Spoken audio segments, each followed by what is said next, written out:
Nous allons évoquer dans le cadre du Forum international de l'industrie et des services un thème qui est essentiel pour le développement économique et social de la région, c'est la place des startups et de l'innovation dans la promotion de l'entrepreneuriat au niveau de Souss-Massa. L'écosystème entrepreneurial, vous le savez, est un levier clé pour stimuler la croissance, la création d'emplois et la transformation digitale dans une région qui est aussi dynamique que celle-ci, où les talents et les ressources sont nombreux. Il est crucial de comprendre comment renforcer l'émergence et la réussite des startups tout en consolidant les synergies entre les acteurs publics, privés et académiques. Nous allons aborder plusieurs aspects au cours de nos différents échanges, les clés, les opportunités spécifiques à Souss-Massa pour les startups et les porteurs de projets, le rôle des partenariats publics-privés, je l'évoquais à l'instant, mais également la place du secteur et de l'environnement académique dans la création d'un environnement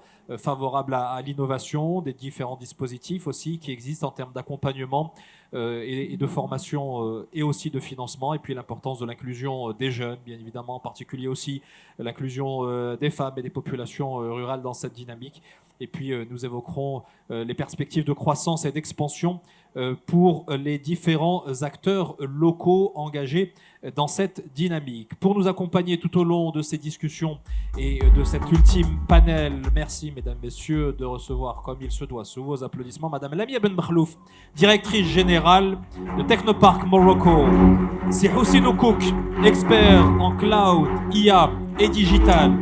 C'est Jamel Hachmit, professeur-chercheur à Universiapolis. C'est Tarek Fadli, PDG, fondateur d'Algo Consulting Group et également mentor pour les start-upers. Et c'est Zakaria Azmzi, PDG d'Aza Petro Solutions. Bienvenue, madame, messieurs. Je vous en prie, installez-vous. Et nous allons tout de suite rentrer dans le vif du sujet avec l'engagement et le travail qui est réalisé par Technopark, parce que c'est un acteur central qui œuvre dans les différents écosystèmes régionaux en termes d'innovation et d'accompagnement des startups. Sur la région Souss-Massa en particulier, Lamia Ben Makhlouf, quel rôle vous jouez notamment dans l'émulation des partenariats publics-privés en faveur du soutien de l'innovation et des startups notamment? Merci Wadi, merci pour l'invitation, merci Industrie du Maroc. Le Technopark d'Agadir et la Cité d'innovation sont une déclinaison du plan d'accélération industrielle de la région Souss-Massa et nous sommes fiers aujourd'hui qu'en moins de 5 ans d'existence, ces deux dispositifs d'accompagnement sont devenus les catalyseurs de l'innovation et de l'entrepreneuriat au niveau de la région Souss-Massa. Et je tiens à signaler et à préciser que ces deux dispositifs, c'est un partenariat public-privé où la région a vraiment investi pour mettre en place une infrastructure et des dispositifs d'accompagnement nécessaires à transformer les idées novatrices des jeunes en des projets de start-up à forte valeur ajoutée. Donc, ces deux dispositifs aujourd'hui, que ce soit la Cité d'innovation ou le Technopark, c'est des maillons de chaîne, ils sont complémentaires. Donc, la Cité d'innovation, c'est un partenariat entre le Technopark, entre la société de gestion du Technopark et l'Université Ibn Zor, qui a l'objectif d'accélérer la transformation des résultats de la recherche scientifique vers les industries à travers un processus d'incubation et d'accélération. Le Technopark, de l'autre côté, c'est un dispositif qui va accompagner les startups dans le digital et dans la technologie. C'est un secteur transversal aujourd'hui, la technologie, pour justement moderniser et assurer la transformation digitale des secteurs porteurs de la région. Mais vraiment, la particularité de la région Souss-Massa, c'est que depuis qu'on a en tout cas lancé ces deux dispositifs, on bénéficie d'un réel soutien du conseil régional, de monsieur le Wali de la région, de la chambre du commerce, du centre régional d'investissement. C'est un investissement collectif avec une synergie exemplaire. Et c'est que comme ça qu'on arrivera à drainer des projets innovants et à les transformer en des structures fiables, viables, productrice de valeur ajoutée dans la région et surtout, c'est un pourvoyeur d'emplois. J'en parlerai tout à l'heure avec des indicateurs clés. Effectivement, parce qu'il s'agit de sortir de la théorie pour aller vers la pratique, comme vous l'avez très justement souligné, mais quand on est dans la pratique également, favoriser l'accompagnement et l'émergence, l'éclosion de ces idées pour les transformer en acteurs économiques viables et fiables. Dans cet écosystème, Jamal Hachmid, quelle place est-ce que vous occupez? On a vu que différents partenaires sont importants, ont tous un rôle à jouer. La dimension académique, elle est centrale. Et à Universiapolis, c'est vraiment quelque chose qui fait partie de votre ADN. Merci Siwadir, merci pour les organisateurs. Vous avez raison de dire que l'université elle est une partie prenante de ce système et elle doit intervenir en amont. Et c'est pourquoi je vais prendre l'exemple de Universiapolis qui existe depuis 35 ans. L'université a 3 rôles à jouer: former des futurs chercheurs, créer de l'employabilité pour pouvoir en faire des salariés qui peuvent intégrer le marché de l'emploi facilement, et une troisième composante, à savoir inculquer chez les étudiants l'esprit d'entrepreneuriat pour qu'ils puissent entreprendre une fois au courant de leur processus d'apprentissage ou après leur diplomation. Universiapolis, il a une modeste expérience que je partage aujourd'hui.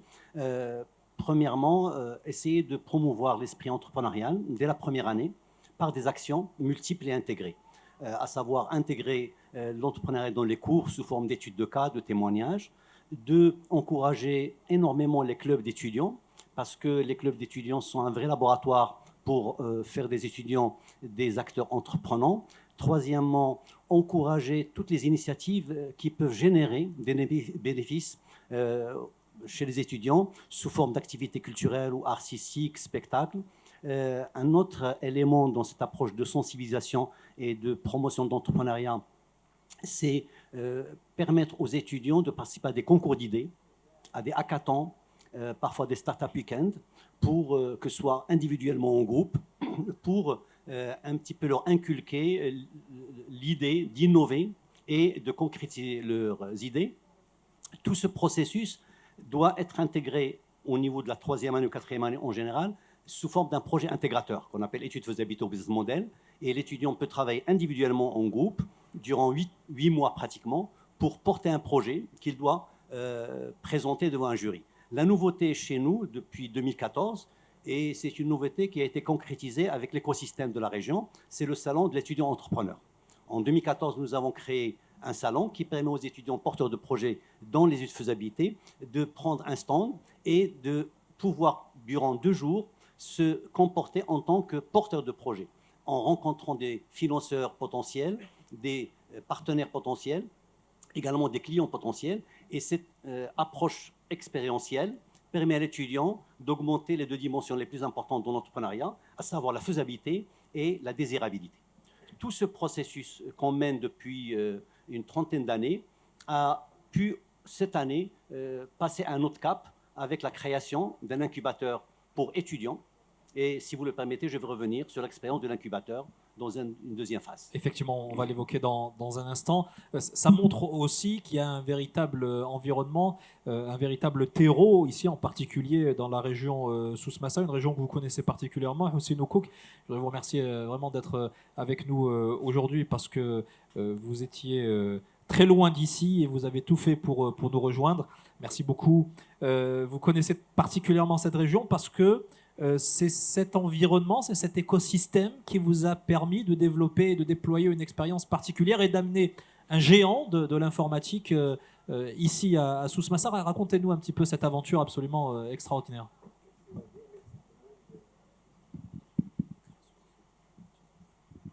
Bonjour tout le monde, merci Wadi, merci aux organisateurs, c'est un honneur d'être parmi vous. Comme a dit Wadi, je vais partager avec vous une expérience parce que moi j'étais patron d'Oracle pendant 25 ans. J'ai quitté il y a 8 mois. Mais quand même avant de quitter, j'ai quand même terminé ma carrière avec Oracle avec des succès qui sont quand même un honneur pour moi, pour notre pays et pour l'Afrique. Le premier, c'est celui de la recherche et développement que vous connaissez tous, dont on parle donc pour les 1000 ingénieurs qui sont sur les 5 ans au niveau de la recherche et développement. Et le deuxième, c'est le premier hyperscaler en Afrique qui va être ouvert au Maroc dans les prochains mois. Donc je reviens sur le premier, c'est celui de la recherche et développement. Quand même, la recherche et développement, la R&D, ça a pris énormément de temps pour qu'on puisse convaincre Oracle de venir s'installer au Maroc et lancer ce projet de recherche et développement. C'est un projet qui a duré pendant 7 ans, sinon 8 ans. On a commencé avec les universités et les écoles comme l'école Mohammedia, en allant voir les ingénieurs et en les intégrant dans le département de recherche et développement au niveau de headquarter aux États-Unis, donc avec des stages, avec des programmes d'intégration. Et c'est comme ça que notre Oracle avait quand même l'ingénieur marocain avec la capacité de délivrer et de s'intégrer dans des projets de taille, de faire de la recherche. Aujourd'hui, on a commencé, il y a 8 ans, c'était timidement. Maintenant, il y a un accord global côté Oracle de s'engager. Et c'est le premier centre de recherche au Maroc et en Afrique et au Moyen-Orient. Il y a 6 centres de recherche au monde et le Maroc fait partie de cette... c'est un honneur d'être parmi ces centres de recherche. Deuxième, comme a dit Siwadi, c'est un honneur pour moi parce qu'on ne va pas se focaliser sur Casablanca, parce que les ingénieurs ne sont pas au niveau de Casablanca. Donc avant que je parte, on a opté pour décentraliser et de voir d'autres régions au niveau du Maroc. C'est comme ça que Agadir était le premier centre. Aujourd'hui, il y a un centre qui est ouvert l'année dernière, en 2024. Il y a déjà une centaine d'ingénieurs qui vont être aujourd'hui. Et lorsqu'on dit la R&D pour Oracle, c'est pas pour les clients finaux. La recherche, c'est pour le client final, c'est Oracle. Donc demain, vous allez avoir une version de base de données, une version de la finance, une version de la telco, qui va être avec un label marocain. Comme ça, c'est une fierté d'avoir ce centre-là. Aujourd'hui, le deuxième qui va s'ouvrir au Maroc, c'est celui de Tanger. Donc il y a déjà un accord par rapport à ça. Bon, c'est un engagement sur 5 ans de 1000 ingénieurs, mais ils sont déjà aujourd'hui, je vous donne les statistiques, parce que hier j'ai appelé mes collègues, mes ex-collègues pour voir où ils en sont aujourd'hui. Aujourd'hui, ils sont à 340 ingénieurs recrues et 300 qui sont sur les PFE. Donc ce programme de recherche et développement, je suis en train de retarder un petit peu pour vous expliquer de quoi il s'agit exactement. Parce que là, ils ne recrutent pas du marché, mais ils recrutent des universités, des écoles. C'est un programme qui a donné succès après avoir vu la qualité des ingénieurs, que ce soit au niveau des écoles, des universités. Ils travaillent sur le programme des PFE avec un engagement, motivation, avec 6 mois. Donc, pendant les 6 mois qu'ils sont pris, ils sont sur vraiment des projets pendant 6 mois qui sont coachés par des gens qui sont worldwide, qui peuvent être du Mexique, de Suisse, de n'importe quel monde. C'est un groupe de 10 personnes et qui réalisent vraiment un projet. À la fin de 6 mois, ils sont automatiquement recrutés par Oracle. Et voilà, donc c'est ça le succès de ce projet. Et j'en suis sûr qu'ils ne vont pas s'arrêter aux 1000 ingénieurs. Une fois qu'ils arrivent à 1000, ils vont aller vers les 2000, vers les 3000. Merci. Effectivement, la dimension emploi qui est vitale et la dimension innovation aussi, au niveau de la richesse que ça génère dans une région comme Souss-Massa. Tariq Fadli, là aussi, c'est un sujet sur lequel vous êtes particulièrement impliqué, d'abord de par votre activité professionnelle avec votre cabinet de consulting, Algo, vous êtes dans l'univers des IT, mais également en tant que mentor auprès de ces start-upers, de ces jeunes entrepreneurs. Qu'est-ce qu'ils ont de si particulier, ces jeunes talents ici dans Souss-Massa, et comment est-ce que justement vous essayez de les accompagner pour les orienter vers la dimension entrepreneuriale? D'abord, merci Siwadi, merci aux organisateurs pour l'invitation, c'est un honneur d'être parmi vous. Alors, pour répondre à votre question, Siwadi, c'est que ce qu'il y a de particulier chez les jeunes, que ce soit dans cette région ou partout dans les régions du Maroc, c'est ces idées innovantes, cette soif de vaincre, cette soif de réussir. Mais les challenges, il y a eu beaucoup d'initiatives dont je prends le temps de saluer, notamment tout ce que fait la MIA dans les technoparcs sur les régions qui permettent vraiment d'identifier d'abord ces jeunes, leur donner un hub de collaboration. Mais il y a d'autres aspects sur lesquels ces talents ont besoin d'assistance, c'est notamment le cadre réglementaire. On sait tous que le plus grand donneur d'ordre, c'est l'État. Donc rendre accessible ou rendre la commande publique accessible à ces jeunes reste toujours un challenge. Donc nous avons vu qu'il y a des lois qui sont entrées en vigueur, par exemple la loi d'achat innovant en 2023, qui à ce jour n'a pas été exploitée par une start-up marocaine. Donc c'est quelque chose que que nous sommes en train de voir comment ça va se développer. Donc, rendre accessible cette commande publique est le plus grand challenge, que ce soit du secteur public ou privé. On sait aussi que le secteur privé a des besoins, et notamment les grands donneurs d'ordre ont des processus d'acquisition et d'achat qui sont parfois trop rigoureux ou trop inaccessibles pour quelqu'un qui vient de démarrer. Je donne un exemple, par exemple, sur des appels d'offres ou appels à manifestation d'intérêt. Souvent, quand un jeune start-upper invente ou développe une application, surtout dans le tech ou dans le service, en fait, l'expression de besoin doit venir des clients. C'est le client qui doit exprimer que j'ai besoin, j'ai ce problème, j'ai besoin d'acquérir une solution. Mais l'innovation, en fait, elle marche dans l'autre sens. C'est souvent quelqu'un qui a vu un problème, qui apporte une solution élégante, et maintenant, comment je vais vendre cette solution à une administration ou un client. Donc, cette loi d'achat innovant permet aujourd'hui aux startups marocaines de faire ce qu'on appelle une offre spontanée. Par exemple, j'ai une appli, je vais faire une offre spontanée à un ministère, mais souvent, quand on fait un deep dive dans les textes, en fait, on revient au truc d'appel d'offres. Donc, aujourd'hui, si j'ai 3 jeunes, par exemple, ici à Agadir ou à Tarazout, qui démarrent, on va dire, dans un garage ou chez les parents, et une fois ils commencent cette démarche, ils doivent fournir 3 attestations de référence. Donc, quand j'ai une innovation que personne n'a fournie, je ne peux pas me procurer 3 attestations de référence. Quand j'ai commencé avec un capital ou un statut entrepreneur, je ne peux pas fournir une caution provisoire de 100 000 dirhams avec une caution définitive qui vaut 2% du marché global. Donc, il y a encore du travail à faire, et à mon sens, mon humble suggestion serait d'adopter ce qu'on appelle des lois bac à sable ou de la réglementation bac à sable au sandbox, qui permettent une agilité et une flexibilité pour permettre à ces jeunes d'explorer leurs idées dans des situations réelles. Voilà. Alors, quand on parle d'innovation, on pense souvent au digital, à l'informatique, mais l'innovation industrielle, elle peut prendre d'autres aspects. C'est le cas chez Asa Petro Solutions, Zakaria Azemzmi. Déjà, peut-être une petite précision sur votre activité et puis votre contribution, vous aussi, à l'émergence d'un entrepreneuriat local innovant.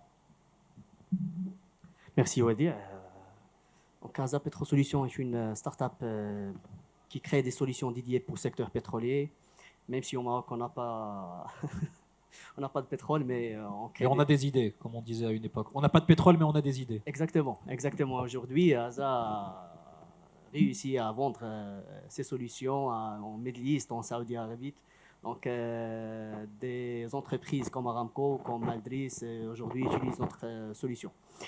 Donc, concernant les défis qu'on a, ou bien que les startups en Suisse-Massa, ils ont, l'accès au financement. Donc, premièrement, l'accès au financement. On a des subventions, Donc, le premier problème, c'est l'accès au financement avec des tickets qui dépassent le 1 million de dirhams. D'après mon expérience, donc, Asa a transformé bien le grand changement d'Asa, c'est après la levée de fonds d'après MNF.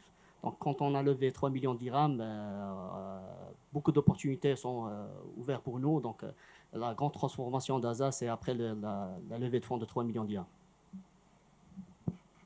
Sur l'accès au financement, effectivement, ça a été un premier aspect. Mais comment ça vous a permis ensuite de vous développer, et de quelle manière est-ce que vous œuvrez aussi pour le déploiement d'un écosystème industriel innovant? Est-ce qu'il y a des approches auprès d'autres opérateurs, d'autres acteurs, que ce soit dans votre secteur ou dans d'autres secteurs? Ok, donc premièrement, je vais switcher en Darija parce que je trouvais une difficulté de traduire. Allez-y, bien sûr. Aujourd'hui, la région Suisse-Massa, donc on a bénéficié de l'expérience de la Cité de l'innovation, donc une expérience secteur public-privé. Donc on a été incubé au niveau de la Cité de l'innovation. هاد الانكوباسيون هذه عاونتنا باش نقدروا اننا نترانسفورماو من بتيت ستارت اب اللي عندها دي زيدي كوم طارق هضر فاش قال انه 3 جون في كاراج ولا في ميزون ديالهم فكروا في واحد الحاجه لقاو واحد لا سوليسيون. دونك اليوم في لا سيتي ديال لينوفاسيون الحاجه اللي كنا استفدنا منها هو انه قدرنا يكون عندنا واحد لاكومبانيومون باش ديك ليدي ديالنا نوصلوها. كوم دي تكنيسيان ولا دي انجينيور كنا ديما سادين علينا، خاصنا نحاولوا البرودوي ديالنا ديما يكون احسن. كيفاش نوصلوا البرودوي ديالنا ليشيل انترناسيونال وكيفاش نمشيو به مزيان ما كناش كنعرفوا. دونك بليكيب لا سيتي لينوفاسيون ميم اجوردي في تكنو بارك هاد المساله هذه توفقنا فيها. Lamine Ben Makhlouf, justement, cet accompagnement, comment il se caractérise et avec quelle vocation? Vous parliez de la dimension emploi qui est assez centrale dans la démarche. Alors, le parcours d'accompagnement au Technopark, c'est un parcours de 5 ans, donc de l'idée jusqu'à l'accélération. Et aujourd'hui, avec ASA Petro Solutions, c'est vraiment ça incarne en fait tout ce parcours. L'accompagnement se fait sur différents axes, justement l'accès au financement. Quels sont les différents dispositifs de financement qui sont adaptés à la start-up. La start-up a certaines particularités. Tarek en a parlé, c'est beaucoup d'innovation qui nécessite beaucoup d'agilité. C'est un time to market très réduit où c'est maintenant où on perd le momentum. Et donc, les dispositifs de financement qui existent aujourd'hui ne matchent pas véritablement avec les besoins des startups. Donc, c'est vrai qu'il y a eu une amélioration au niveau de ces dispositifs. Les établissements bancaires essayent de s'adapter, mais il faut beaucoup d'acculturation pour que aujourd'hui, au niveau des agences bancaires, qu'on puisse vraiment valoriser un modèle économique d'une start-up innovante qui vend plus du service que du matériel. Donc ça, c'est quelque chose c'est un grand challenge aujourd'hui pour le secteur bancaire pour faire cette acculturation. Deuxième élément, c'est qu'il y a certainement d'autres dispositifs d'appui, justement les fonds d'amorçage, les fonds d'investissement, mais là encore, il faut les multiplier. Et avec la stratégie Maroc Digital 2030, on a cet axe d'attirer plus d'investisseurs internationaux, de renforcer les dispositifs de financement actuels pour justement matcher avec les besoins de financement de ces startups. Donc aujourd'hui, ce qu'on fait au Technopark, c'est qu'on invite tous ces VC et de manière pragmatique, on fait des sessions one-to-one entre ces startups et ces VC, dépendamment de leur stratégie d'investissement. Et donc ça, c'est un travail que fait nos équipes au quotidien pour faire ce matchmaking. Le deuxième axe, c'est l'accompagnement. C'est mettre à disposition des experts, des mentors, des coachs pour que ces startups puissent avancer et accélérer leur croissance. Donc aujourd'hui, nous, notre challenge au Technopark, c'est qu'en moins de 5 ans, il faut que ces startups soient pérennes, soient en tout cas aient des assises financières solides et créer des emplois, de la valeur ajoutée, et puis qu'elles soient pérennes. Et tout ça, c'est mesuré par des sous-indicateurs, l'évolution du chiffre d'affaires, la taille de l'équipe et les références marché. Et là, je reviens au troisième axe qui est l'accès au marché. Tarek l'a bien expliqué. Il est anormal qu'on ne puisse pas faire confiance à nos startups. Aujourd'hui, nous, on suit ça avec nos startups. Donc, on a un vivier de 450 à 500 startups avec les 6 sites opérationnels. 36% exportent leurs solutions à l'international. Comment se fait-il que l'international leur fasse confiance et qu'au niveau local, on ne leur donne pas cette opportunité? Et ça passe par une réglementation dédiée. Il est vrai qu'on a mis en place un dispositif, mais qui ne marche pas. Des bons de commande one-shot à des startups. On a permis ça au niveau réglementaire, mais au niveau pragmatique, nous ne l'observons pas encore. Il faut une réglementation spécifique à la startup. C'est prévu par, encore une fois, la stratégie 2030 et on est assoiffé de voir cette réglementation voir le jour. Le fait tout à l'heure, le panel précédent en a parlé, il faut qu'il y ait ce triptyque industrie, grande industrie, PME, start-up. Il faut absolument qu'il y ait cette synergie entre innovation, besoin d'industrie et toute cette synergie entre j'ai un besoin industriel, il y a une innovation qui est prévue pour une start-up et il y a derrière le gouvernement, l'État qui aide par une réglementation spécifique. Donc l'accès au marché demeure une problématique cruciale sur laquelle le Technopark, encore une fois, fait beaucoup d'efforts. Nous invitons les grands groupes à venir rencontrer des startups. Nous mettons en œuvre des programmes d'Open Innovation. On avait mis en place un avec la cité de Zneta, donc on a appelé Smart Z. c'est donc la Smart City et comment les technologies de pointe pourraient mettre en place des solutions innovantes pour ces villes nouvelles. Et puis le tout dernier, Digitagri, qu'on a mis en place avec le pôle digital du ministère de l'Agriculture. On a sélectionné 10 startups innovantes, dont 50% émanent de cette région. Pour vous dire que l'agritech au niveau de la région Souss-Messa, vraiment ces startups se démarquent de loin. Il y a un énorme potentiel. Je vous vois acquiescer, Jamel Schmitt. Vous également au sein d'Universia Police, vous avez mis en place un hub. Quelle est sa vocation et comment est-ce que vous parvenez à continuer à accompagner, notamment parmi vos étudiants, ceux qui ont des projets innovants et qui peuvent ainsi se concrétiser sur le marché local et régional? Très bien. À partir de septembre 2025, il y a eu 2 nouveautés dans notre université, à savoir la création d'une vice-présidence entrepreneuriat écosystème et la création d'un incubateur pour nos étudiants. Il est ouvert également aux étudiants de l'Université de Nosor. Alors, c'est quoi le rôle de cet incubateur? Premièrement, c'est lui qui va capitaliser sur toutes les actions de sensibilisation à l'esprit entrepreneurial chez les étudiants depuis la première année. C'est lui qui va essayer de centraliser cette action qui était dispersée dans les différents établissements. Deuxième action, c'est être ouvert aux porteurs de projets.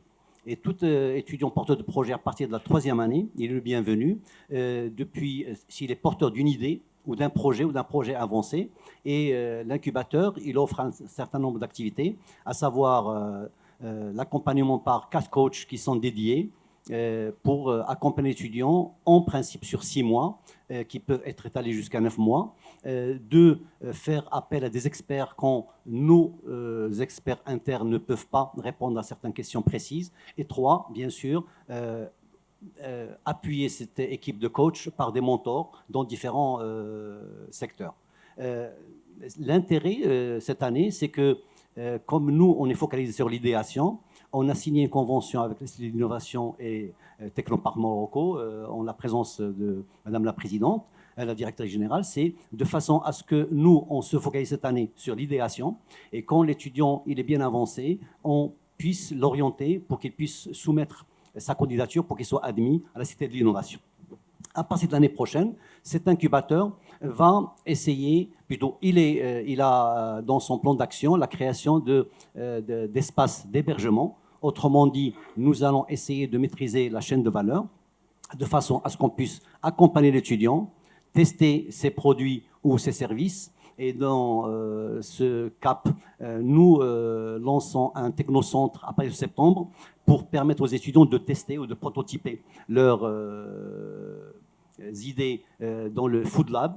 Et enfin, et ça c'est un projet à moyen terme, dans 2 ans, nous comptons lancer un capital risque pour l'amorçage des projets des étudiants, parce que c'est quelque chose qui se répète tout le temps, c'est le financement pour que l'étudiant puisse passer de l'idée ou du projet au test marché de son produit.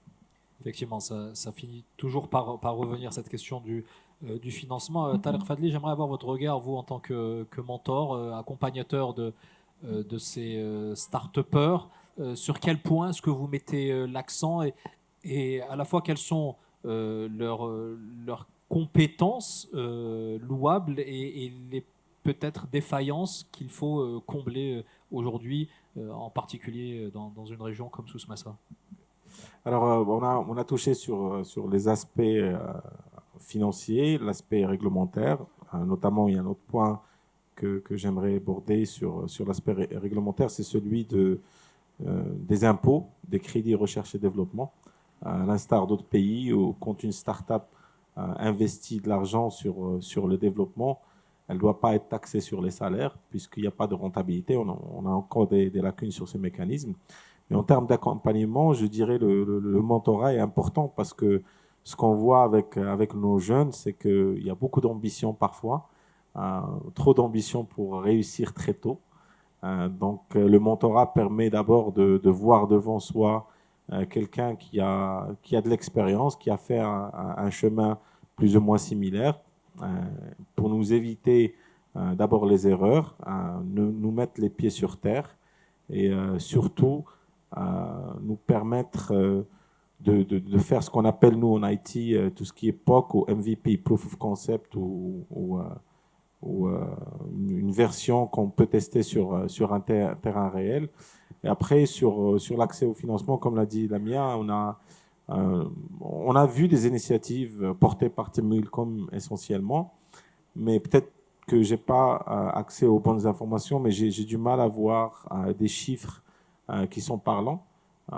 Je me souviens d'un seul chiffre sur les levées de fonds que je pense il y a 2 ans, que nous n'avons pas pu dépasser les 3 millions de dollars en termes de levée de fonds pour les startups, alors que d'autres pays voisins, notamment l'Égypte, qui dépasse les 1 milliard de dollars en termes de levée de fonds.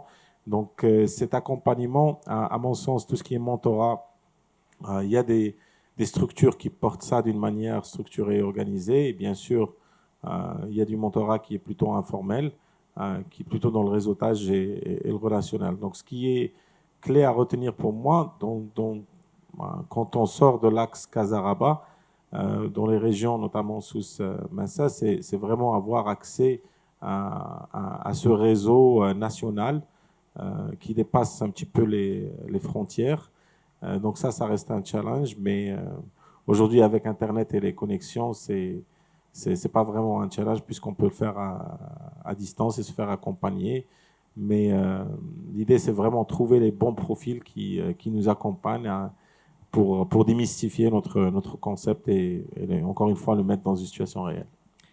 Houssine Oukouk, j'aimerais revenir avec vous sur cette dimension-là de la confiance, parce que l'expérience que vous relatiez, elle est assez parlante. D'abord, c'est une multinationale étrangère qui relève le pari de s'implanter, notamment dans un pays comme le Maroc et dans une région comme Souss Massa. Pourquoi est-ce que les acteurs locaux et nationaux ont tant de mal à faire confiance aux jeunes porteurs de projets nationaux ou locaux et puis cette dimension de l'accès au financement, comment est-ce qu'on peut, d'après vous, il y a quelques solutions qui ont été ou quelques pistes qui ont été présentées, comment est-ce qu'on peut la surmonter pour que ce ne soit pas un frein et une barrière irrémédiable? Merci Wadi. Donc déjà par rapport à Oracle, il y a un intérêt quand même parce qu'on a parlé des jeunes. Moi je veux parler de 4 aspects qui sont très importants par rapport à des multinationales comme Oracle. Aujourd'hui, il y a déjà l'ingénieur marocain qui est intelligent, tabarakallah, donc il s'intègre rapidement au niveau de n'importe quel environnement. Deuxième chose, aujourd'hui, les Marocains parlent toutes les langues. On a quand même accès à toutes les langues. Un ingénieur aujourd'hui, il parle tous anglais, donc ça c'est automatique. Le français, l'arabe, les espagnols, donc tout ça c'est un atout. Troisième, le Maroc est un hub pour Oracle. C'est-à-dire on a accès à l'Europe, c'est rapide. Aujourd'hui, ce qui se passe en Europe, avec la Roumanie était un des centres sur lequel Oracle investit. Maintenant, ils ne peuvent plus investir en Roumanie et d'autres pays comme en Ukraine, vous le savez ce qui se passe. Donc aujourd'hui, il y a un manque de confiance. L'Inde, c'est la même chose. Aujourd'hui, il y a beaucoup de multinationales qui n'arrivent plus à investir en Inde. Maintenant, le Maroc, ça devient un hub. Après la visite de la présidente numéro 1 d'Oracle au Maroc et la réunion qu'on a fait avec le gouvernement, il y a en 2002, donc il avait, c'est-à-dire l'accès à tous les moyens pour développer le produit Oracle ici au Maroc. C'est comme ça que cette confiance est venue.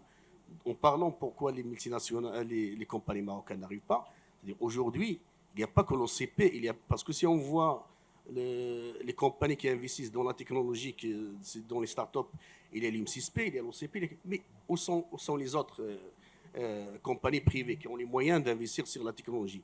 C'est ça ce qui nous manque aujourd'hui. Il nous faut du courage, il faut créer un écosystème où il y aura le privé, les universités, le public aussi, pour développer cette technologie. C'est-à-dire, si aujourd'hui, si on n'arrive pas à décoller avec les startups, on restera toujours, on est mal classé. On est classé 60e au niveau mondial, on est classé 3e, mais même ce classement 3e, on n'est pas bon devant l'Égypte et le Nigeria. Donc tout ça, c'est pas bon. Donc aujourd'hui, il faut un courage, il faut que on parle de l'investissement. Vous savez que 80% des compagnies, des startups, échouent après 3 ans, 4 ans, ils ferment. Donc il n'y a que 10 et 20% qui continuent. Oui, voilà, donc qui échouent après 3 ans ou 4 ans. Donc aujourd'hui, pourquoi? Parce qu'il y a un manque d'accompagnement des entreprises. Il faut que le privé joue son rôle. Il faut qu'on accompagne Parce qu'il n'y a pas que le technique. On est bon techniquement, mais le problème, c'est que si l'entreprise ne vient pas s'impliquer dans des projets pareils et en accompagnant ces jeunes avec des idées, parce qu'il n'y a pas que le technique, il y a aussi le fonctionnel. Parce que si on est dans la médecine, par exemple, il faut que des gens qui sont dans la partie health, qui vont venir aider ces jeunes à développer les idées, à aller vers l'avant. La même chose dans l'agriculture, la même chose dans tous les domaines. C'est-à-dire aujourd'hui, il faut qu'on fasse confiance à ces jeunes, on les accompagne en s'impliquant dans un modèle gagnant-gagnant, et comme ça qu'on arrivera à trouver des solutions pour se positionner mondialement et même en Afrique. Positionnement mondialement, vous l'avez réussi, Zakaria Zemzi. Comment est-ce que vous avez, malgré les contraintes qu'on évoque depuis tout à l'heure, réussi à sauter le pas et à aller séduire et convaincre des opérateurs, des multinationales, même internationales, étrangères, et proposer ainsi votre solution au-delà des frontières marocaines? بصراحه التجربه ديالنا فاش مشينا للانترناسيونال كانت فيا جايتكس. دونك لا دي دي كانت عندنا دي بود مروكان 100 في العام الاول. دونك هاد لوبورتونيتي كانت عطاتنا فرصه كبيره اننا نكونوا حاضرين في جايتكس. تلاقينا مع ناس من العربيه السعوديه، ناس من غانا، من كاميرون، بروبوزينا البرودوي ديالنا، وتماك ملي بان راه بلي كاين بوزوان في الميدل ايست ومارشي واحد اخر. Et donc, ça paraît très très simple, mais il a fallu quand même convaincre, présenter. Qu'est-ce qui a fait la différence? Et puis peut-être qu'au niveau de votre solution, il y avait de la concurrence, il y avait d'autres solutions similaires.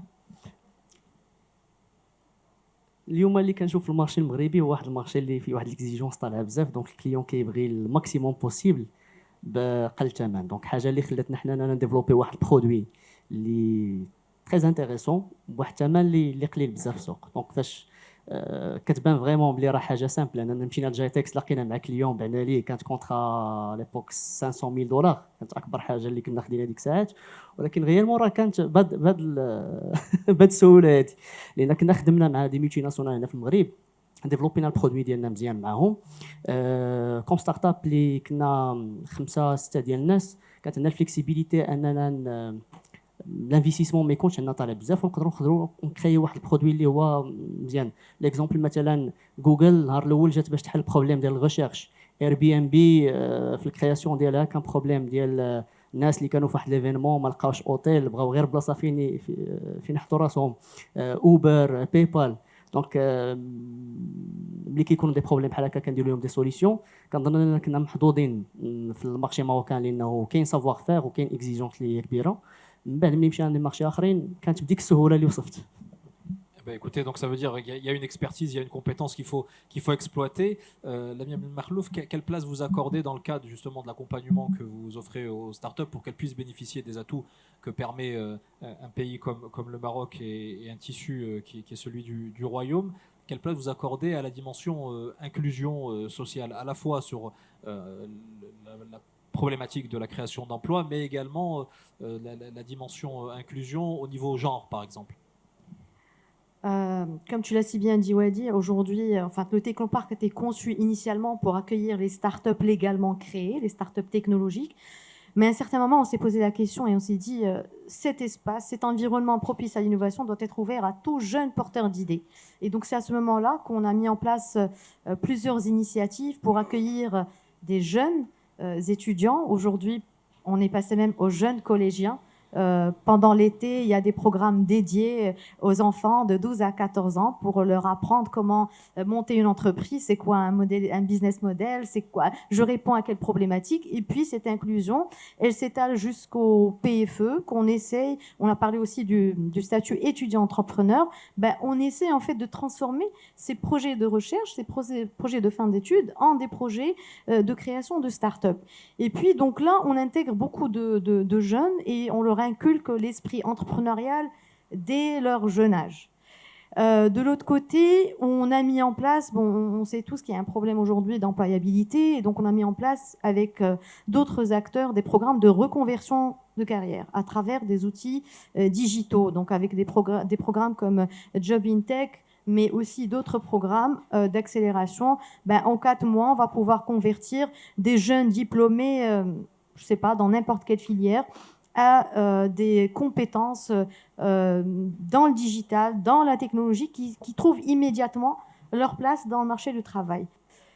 L'aspect inclusion femmes, bon, depuis que j'ai pris la tête du Technoparc, j'étais un peu sensible à cette problématique de ne pas voir des femmes à la tête de start-up, sachant que au niveau des universités, on a déjà le taux d'ingénieurs, le taux de femmes ingénieurs des plus élevés au monde. On est à 43% versus une moyenne mondiale de 28%, et on doit en être fier. Au niveau des universités, 55% sont des femmes, et elles sont dans les top rankings. Parmi les 10 premiers, on trouve toujours 8 sur 10 sont des femmes, mais au niveau terrain, on ne les retrouve pas. Pourquoi elles ne fondent pas des entreprises? Pourquoi elles n'osent pas? C'est ce challenge d'accès au financement, c'est ce challenge, ce poids culturels, je vais dire, et sociétaux. Aujourd'hui, le Technoparc, c'est un dispositif ouvert 24/24, sécurisé, avec des programmes d'accompagnement dédiés et des programmes de mentorat dédiés aux femmes qui souhaitent entreprendre. Et tous les mois de mars, je dis bien tous les mois de mars, c'est pas juste le 8 mars, on met en place tout un dispositif de formation, d'acculturation, de mentorat pour les femmes des coopératives, pour les femmes qui ne sont pas... C'est des commerçantes, mais on essaie de leur inculquer comment le digital peut les transformer en e-commerçantes. Donc ça, c'est des choses qu'on met en place pour, je dirais, accélérer l'inclusion des jeunes et l'inclusion des femmes dans le dispositif business pour qu'on puisse avoir plus d'impact. Jamel Schmitt, cette préoccupation d'inclusion, elle fait partie aussi des valeurs que vous prônez, que vous défendez au sein de votre université vis-à-vis de la gente féminine et également vis-à-vis de la population rurale pour permettre cette cohésion en termes de population et donc le développement cohérent d'un territoire comme celui de la région Souss-Massa. Tout à fait. Alors, nous avons la chance d'avoir une présidente femme depuis pratiquement 4 ans. Et cela nous a incité à aller encore plus dans ce sens. C'est que nous avons une fondation, Fondation Universia Peris, qui a démarré en 98 et qui a accompagné, plutôt qui a alphabétisé à l'époque 94 000 femmes dans 13 provinces, Souss-Massa, Draa à l'époque, Marrakech, Saint-Sift el-Haouz et Goulmi Mouadnoun. Et nous avons pu accompagner, et ça c'est un petit peu dans la même logique que Madame Lamien, on a pu accompagner à peu près 2000 femmes qui étaient des membres de coopératives arganières et pour en faire des femmes entreprenantes, commerçantes et surtout pour qu'elles puissent créer des micro-projets avec une forte valeur ajoutée. Cette expérience d'accompagnement à l'entrepreneuriat social nous a jamais quittés. Aujourd'hui, nous travaillons beaucoup dans certains projets tels que l'INDH ou avec une très bonne association dans la région Migration-Développement pour accompagner les jeunes déscolarisés, pour les coacher, les former, pour les pousser un petit peu à entreprendre et surtout à créer des micro-projets pour devenir auto-entrepreneurs. Le cas de Anza, aujourd'hui on est en train de piloter un projet entre Teliwin, Tmsia et Tiznit pour promouvoir surtout la jeune fille en milieu rural ou semi-urbain pour se prendre en charge et devenir des entrepreneurs. Et il y a un dernier volet qui nous tient à cœur et ça a été évoqué par Madame Lamia juste à l'instant, c'est que nous avons, avant Corona, on a fait une caravane auprès des lycéens pour promouvoir l'esprit entrepreneurial sous forme de caravane mais aussi sous forme de concours d'idées parce qu'on est convaincu que l'esprit entrepreneurial, ça ne se décrète pas. Ça ne commence pas à l'université, ça doit commencer en amont. Et si on travaille là-dessus, depuis le collège, le lycée, je suis sûr qu'une fois à l'université, l'étincelle va prendre et ça peut donner une belle flamme pour l'avenir. Merci. Effectivement, la dimension entrepreneuriale, c'est aussi avant tout sans doute un état d'esprit. De par votre expérience et votre parcours, Tarek Fadli, quel regard vous portez sur l'entrepreneuriat féminin, la dimension start-up, l'approche genre de cet aspect-là, sachant qu'il y a déjà beaucoup de données qui prouvent et qui montrent que si les femmes étaient plus impliquées dans l'économie nationale, on gagnerait plusieurs points de PIB en termes de création de richesse. Est-ce que c'est valable aussi dans un secteur comme celui des startups, de votre point de vue? Absolument. Bon, j'ai tendance à trop donner l'exemple des États-Unis parce que j'y ai vécu pendant 10 ans, mais il y a, surtout comme je disais, pour faciliter l'accès à la commande publique, il y a des mécanismes, une réglementation pour les minorités, notamment le genre. Donc aujourd'hui, par exemple, les startups ou les sociétés en général américaines, il y a une préférence qui atteint les 20% pour ce qu'on appelle en anglais women-owned businesses. Donc si le fondateur ou le cofondateur est une femme, donc il y a une préférence qui justement permet d'équilibrer un petit peu l'accès. Je reviens tout à l'heure à ce que je disais sur les crédits recherche et développement. La même chose s'applique sur le genre et sur aussi les races minoritaires. Et selon les statistiques, on voit que ça porte son fruit parce que ça a tendance à un petit peu équilibrer la balance et rendre la commande beaucoup plus facile pour les femmes. Ouais. Aussi, au coup que la dimension inclusion, de votre point de vue, c'est aussi un des paramètres qu'il faut mettre en avant et sur lequel il faut s'investir si on veut développer un tissu industriel en matière de start-up à la fois innovant et efficace. Oui, Wadih, je suis d'accord avec ce qu'il a dit tout à l'heure parce que si on voit les métiers nationaux, par exemple, vu mon expérience avec Oracle, c'est une obligation. Il n'y a pas que les femmes et les jeunes filles, il y a aussi les gens qui ont l'incapacité parce qu'Oracle aujourd'hui, si vous allez visiter le centre de recherche et développement de Casablanca, aujourd'hui il est 7000 mètres, qui est un grand centre de recherche et développement, vous allez trouver des gens qui ont une incapacité, qui sont aussi intégrés dans cette équipe, il n'y a pas que les jeunes filles. Donc on fait confiance, il faut confiance à ces gens-là pour aussi évoluer. Aujourd'hui, je reviens sur la femme parce qu'aujourd'hui j'ai la chance de lui côtoyer pendant des années. Ils donnent beaucoup au niveau technologique, ils sont vraiment, et un engagement ferme. Bon, je ne vais pas quand même créer de la jalousie, mais quand même, ils sont plus engagés que les garçons sur des projets. Ça, c'est très intéressant et ça permet aujourd'hui de faire évoluer la compagnie. C'est très, très bonne chose. Aujourd'hui, au niveau de la recherche et développement de Oracle, il y a pas mal de dames qui sont au niveau des managements, qui donnent satisfaction.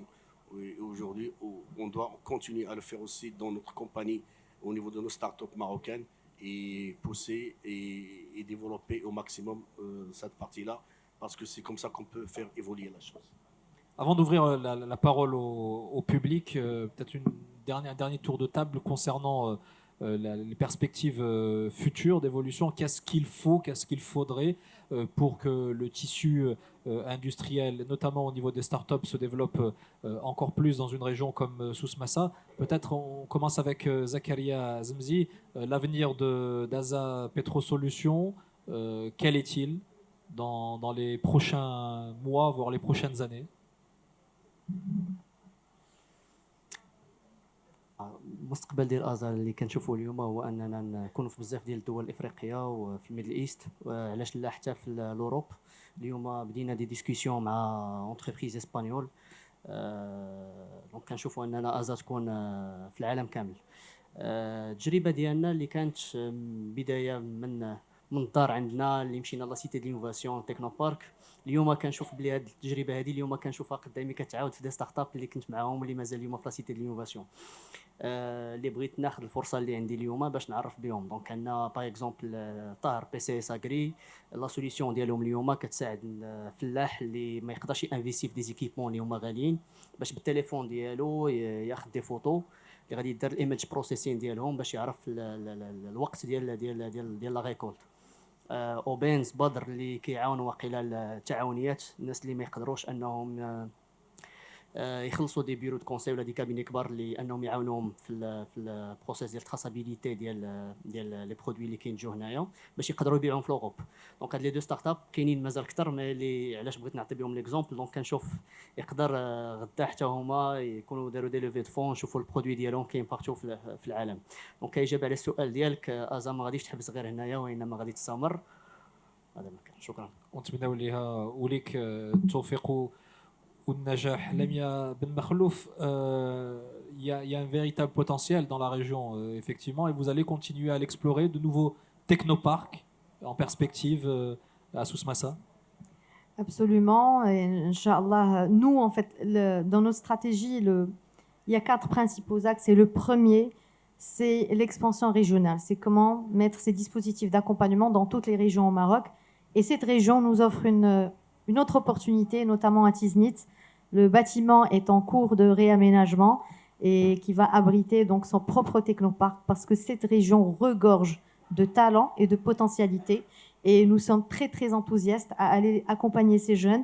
Il y a un écosystème, d'ailleurs, et j'en parle, c'est que dans cette région, il y a un écosystème local intégré, mais le Technoparc a un rôle de fédérer les autres acteurs d'écosystèmes nationaux, donc on les attire vers cette région. Et c'est ce qu'on a fait aujourd'hui, par exemple, avec Orange Maroc. Nous avons déployé l'Orange Digital Center au Technoparc d'Agadir, un Fab Lab pour les prototypages au Technoparc Agadir. Avec Jadara Foundation, on a mis en place le Tech Center pour les NEETs, justement, j'en ai pas parlé tout à l'heure, pour l'inclusion de ces jeunes sans emploi, sans diplôme, pour qu'ils puissent intégrer le marché du travail. Et donc, cet écosystème, nous souhaitons le ramener vers d'autres régions, comme Tiznit. On y croit fortement, tant qu'il y a des talents, tant qu'il y a des acteurs engagés, et tant qu'il y a une volonté gouvernementale. Je crois que tous les ingrédients sont là. La seule chose, c'est qu'il faut qu'on soit à la même vitesse, parce qu'on n'a plus le temps. Et c'est pour 2026, a priori, l'année prochaine, ça? Absolument, je l'espère, je croise les doigts. Ça devrait coïncider avec notre 25e anniversaire, donc j'espère que ça sera, Inch'Allah, opérationnel pour voilà, prochain. premier trimestre 2026, Inch'Allah. Que le temps passe vite. Jamel Hachmit, vous l'évoquiez, la priorité pour les prochains mois, les prochaines années, c'est le financement et contribuer de manière active en tant qu'opérateur académique dans l'aide au financement des startups. Comme d'un côté, je suis très confiant pour l'avenir quand je vois l'écosystème, le maillage qu'il y a entre les incubateurs, les subventions étatiques, le soutien de certaines structures d'accompagnement et bien sûr le moteur, à savoir le CRI, le Technoparc. De ce point de vue, je suis très confiant. Je suis impatient de voir le cadre juridique qui change pour faire confiance à nos porteurs de projets parce que c'est vraiment le goulot d'étranglement à chaque fois où le porteur de projet veut avoir accès au marché. Il y a la confiance manque par rapport aux investisseurs et surtout par rapport aux clients. Mais je reste confiant par rapport à cet écosystème. Tarek Fadli, Souss-Massa, en termes de compétitivité, vous pensez qu'elle a une véritable carte à jouer dans l'écosystème des startups, en particulier industrielles? Absolument. Quand on voit en fait tout ce qui est mobilisé en termes d'infrastructure, que ce soit que le côté de formation, donc on voit plein d'universités et d'écoles spécialisées dans plusieurs disciplines. On voit les hubs comme Technoparc qui s'installent en force. Donc il y a un changement de paradigme et en fait notre jeunesse aujourd'hui n'a plus le choix que d'essayer à entreprendre malgré les obstacles que nous avons cités, que ce soit réglementaire, finance, notamment ce que vous avez évoqué en termes de confiance sociétale, la bureaucratie. Donc en termes de confiance, moi j'aime bien partager un chiffre qui est un petit peu alarmant, mais c'est bien de le connaître, c'est que on est très mal classé en termes de confiance, vu nous personnellement le projet qu'on porte sur Waraqi qui promet de nous débarrasser un petit peu de cette bureaucratie, de Muqata'a, de Muqaddam, ainsi de suite.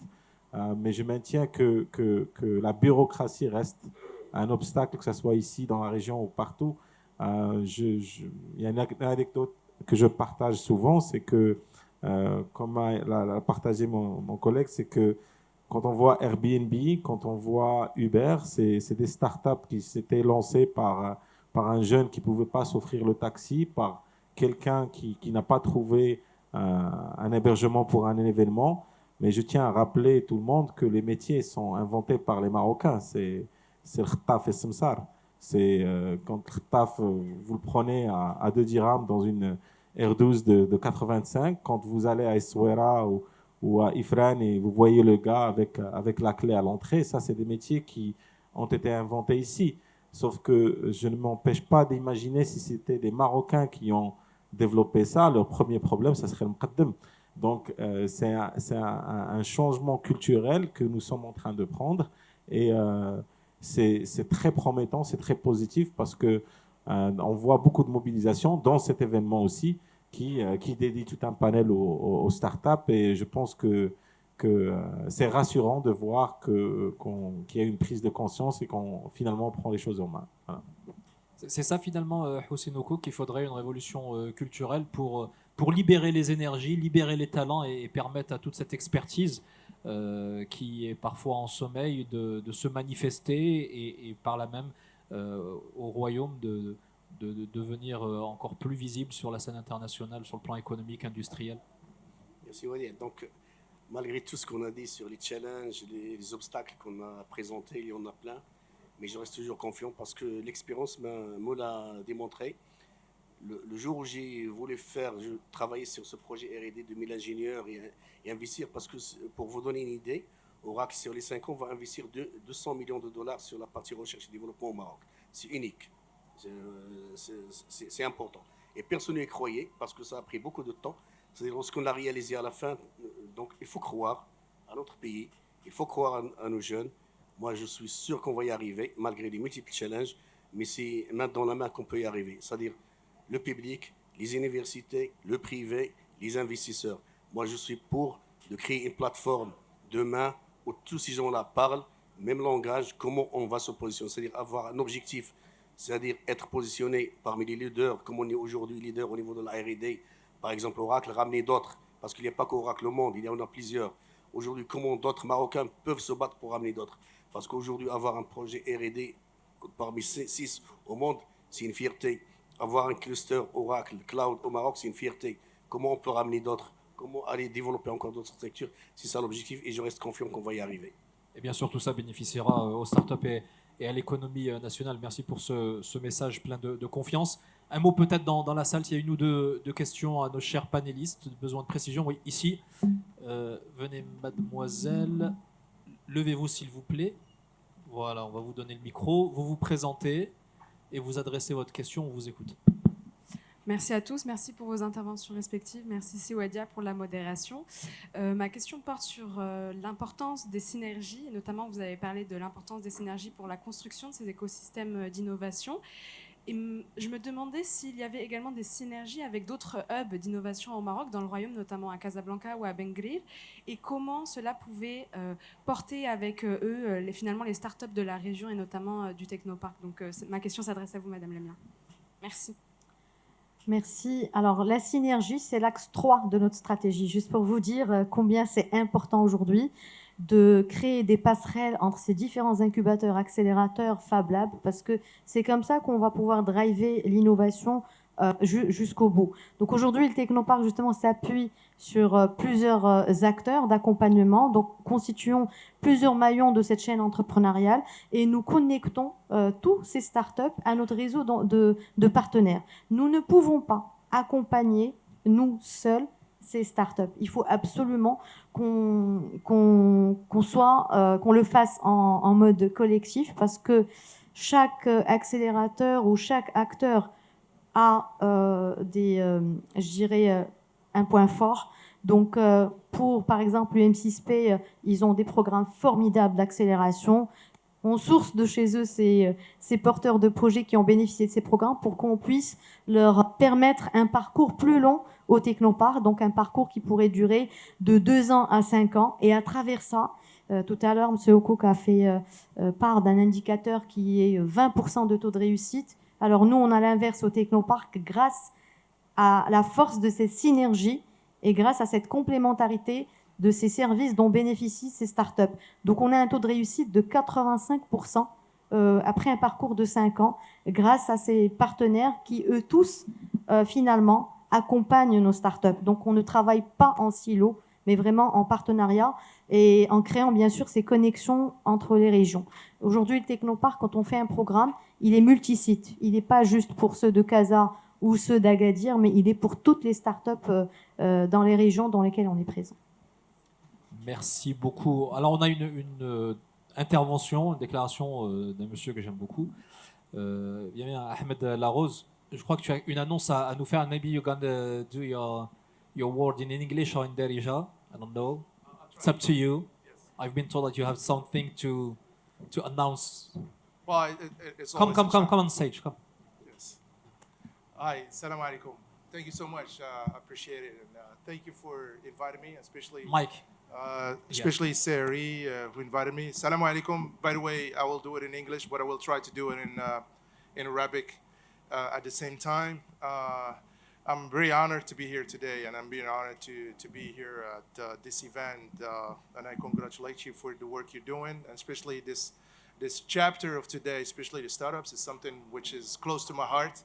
And as I organize an incubation and a competition, which is a worldwide competition, which is in 60 countries, and I adopted Morocco.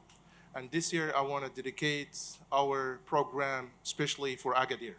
So that's why I'm here, and we'll work together and close to CRI, together with the team, and we will dedicate also a special program for women.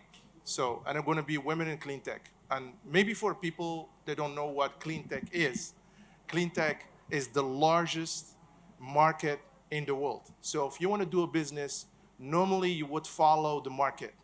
So if there is no market, there is no consumer, there is no business. So the largest market is clean technology. That means we have to start creating new entrepreneurs, new startups who really think in impact. And this is the trend, and this is where we want to go, and this is where we want to invest, and we will bring also the network of investors in next coming November here in Agadir, and it will be also mainly from the Moroccan diaspora worldwide.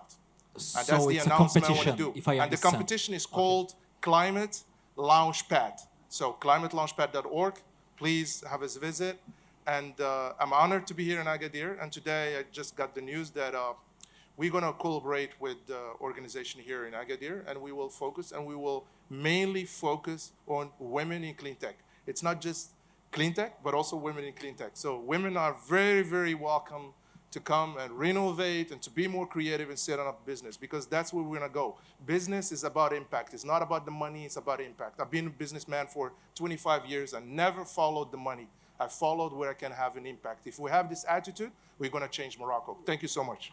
Thank you very much. La preuve que effectivement la région est pleine de potentialités et pleine de talents. Donc toutes celles et tous ceux qui ont des projets à développer dans la clean tech sont les bienvenus pour cette compétition qui est organisée par Ahmed Larose et qui aura lieu en novembre prochain ici même à Agadir. Est-ce qu'on a une autre intervention dans la salle? Monsieur, et ça sera la dernière pour refermer ce panel. On vous écoute. Oui, bonjour, je suis Monsieur Davido Donfiaschi de Biarte Continua. Nous avons un centre culturel au Portugal, donc à Castelo Branco, et je parlerai de art concept. Ça veut dire que les architectes d'aujourd'hui sont aussi les artistes de demain. La jeunesse sont aussi les artistes qui feront la technologie. Mais je pense que la responsabilité, non simplement géopolitique et aussi capitaine d'industrie, devrait prendre en compte, en toute réalité, que l'art concept est important pour notre environnement des futures générations.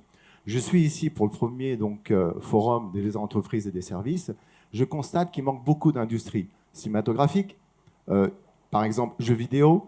Il manque aussi au niveau technologie, au niveau biodiversité.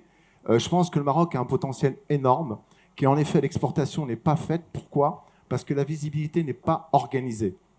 Ça veut dire tout simplement que la visibilité s'organise en communication, en digital marketing et aussi avec des personnes qui ont l'esprit libre. Donc moi, je crois beaucoup à la royauté. Je suis complètement différent par rapport au système républicain. Mais ma question à vous tous ici présents, est-ce que dans votre concept industriel et des services, avez-vous appliqué l'art concept universel dans votre vision industrielle et économique? Voilà ma question. Voilà, l'art est essentiel et vital à nos vies, dans l'industrie notamment. Alors on ne va pas leur donner à tous la parole, parce que sinon on est reparti pour une heure. Mais est-ce qu'il y a quelqu'un qui veut peut-être réagir sur cette dimension de l'art dans l'approche industrielle? Ça a l'air de vous inspirer, pas forcément. Lamia, voilà, c'est toujours les femmes les plus courageuses. De toute façon. Je vais juste compléter. Nous accompagnons les startups dans les ICC, dans les industries culturelles et créatives, dans toutes les régions, et on a de beaux projets. D'ailleurs, il y a un projet qui s'est démarqué au niveau de la région Souss-Massa, je ne me rappelle plus workshop. Je ne me rappelle plus de ce qu'elle fait exactement, mais je tiens à souligner qu'au niveau des autres technoparcs, bon, pas celui de la région, on a des associations culturelles qui sont implantées dans les sous-sols des technoparcs. Donc on profite de cette connexion entre les ingénieurs et les gens de la tech et les gens de l'art et de la culture. Et c'est cette mixité qui crée un enrichissement extraordinaire, une communauté mixte qui fait émerger des idées que moi je dis des idées folles, mais c'est des idées, enfin c'est les meilleures finalement. Donc voilà, on a les ICC, mais je suis entièrement d'accord. Aujourd'hui, je crois qu'il y a le ministère de la Culture qui a mis en place tout un dispositif pour encourager le gaming, l'industrie du gaming. Donc je crois que le Maroc est sur une très bonne lancée. Il est en train de se positionner là-dessus. Il y a même un grand événement qui se prépare du côté de la capitale. Merci infiniment, mesdames, messieurs, on les applaudit très fort. Lamia Ben Mahlouf, directrice générale du Technopark Morocco, Houssine Okouk, expert en cloud, AI et digital, et Jamel Hachmid, professeur et chercheur à Universiapolis, Tariq Fadli, PDG fondateur d'Algo Consulting Group et mentor auprès des start-upers, et Zakaria Azemzi, PDG de Aza Petro Solutions. Merci infiniment, on les applaudit une nouvelle fois. Je vous invite à vous rapprocher du bord de scène pour la photo qui va venir clore ce premier forum, du moins dans sa version panel, premier forum de l'industrie et des services au cours duquel on aura vu et pour explorer toutes les potentialités qui existent au niveau de la région Souss-Massa en termes de développement industriel. On aura vu à quel point la dimension financement est cruciale, et les solutions qui se profilent, que ce soit des solutions alternatives ou des solutions plus traditionnelles. On aura vu également l'importance des talents, des jeunes talents en particulier, l'importance également de l'inclusion, la dimension emploi qu'il faut envisager aussi dans la démarche initiale, et bien évidemment la dimension durable, à la fois en termes de sources d'énergie alternatives et au regard des potentialités que permet la région.